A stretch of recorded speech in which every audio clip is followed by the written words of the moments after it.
The family of a teen shot by police in Ohio is demanding justice after the city released body camera video of the event. It shows the officer telling 15-year-old Tavion Koonce-Williams to show him his hands before immediately shooting him in the hand.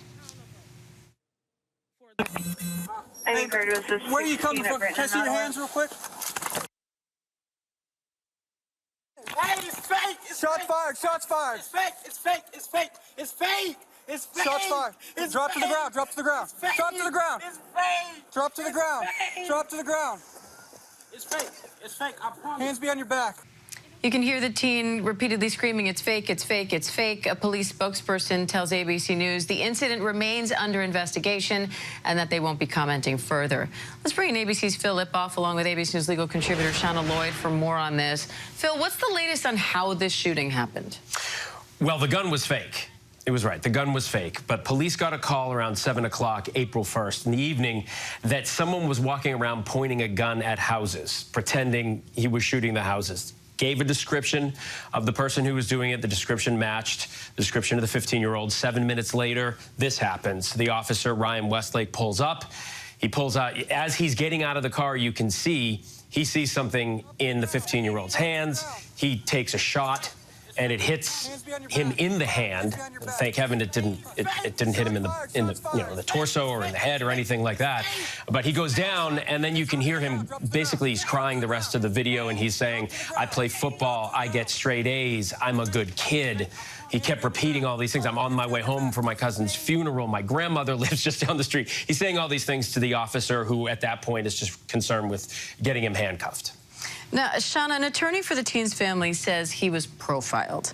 The Akron Fraternal Order of Police says they're confident that when all the facts of this case come out, that the officer's actions will be deemed justified. How do you see this playing out legally? You know, this is very interesting because he pulled the gun as he got out the car. They have bullhorns for a reason. There are other ways that this could have been handled. So I'm looking for any other video that might be possible. Sometimes other homes can show different angles. If there's any CRT video from a different angle, so we can get a full picture. I'm also curious about the background that he came to the car with. What did he know? Have they had any other interactions with this individual? Any other information that provides broader context.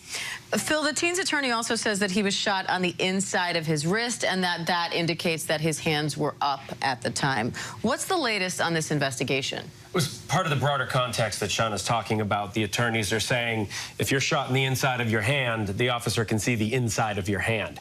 You see the video. It happened very quickly. As he's getting out of the car, he looks. You can't. We weren't there, but you can see his hands go up very quickly, and he gets hit in the hand. His attorneys are saying that's because his hands were up, sort of surrendering to the police officer, and his attorneys, his family's attorneys, saying that's why the officer didn't need to shoot. That's going to be at the heart of this investigation. You can believe those split seconds are going to be analyzed over and over and over again. Shauna, records released by the police also show that the officer was fired in 2021 for policy violations, but was later rehired. His file includes a number of disciplinary actions and use of force incidents, one of which was deemed unreasonable. How could that play into this case now? I mean, what we're looking at is if we have an officer who has a history of excessive force, this puts the blame squarely on the police department. Why was he brought back? Why is he still out there if we know he has this history? So we're going to have to delve into exactly what that other use of force incident was about and whether or not he should have been allowed to come back to the police department at all. Shauna, in terms of the timing here, does it matter that the officer shot as he was getting out of the car? Are there rules in place in terms of rules of engagement for a situation like that, or is it all case by case? Absolutely, Diane. There are standard operating procedures that every police officer has to follow. And shooting as you're getting out of the car, you didn't attempt any bullhorn. There weren't other means that could have been used. So unless there's additional information that comes out that says that that type of response was necessary, then I'm looking at this in a different light. And we are looking at live footage right now. The family is speaking there in Akron, Ohio, and that's the teen there, Tavion Koonce-Williams. The family is now calling for justice in light of this event, and we are going to continue to follow this case very closely. Phil Lipoff, Shauna Lloyd, thank you both.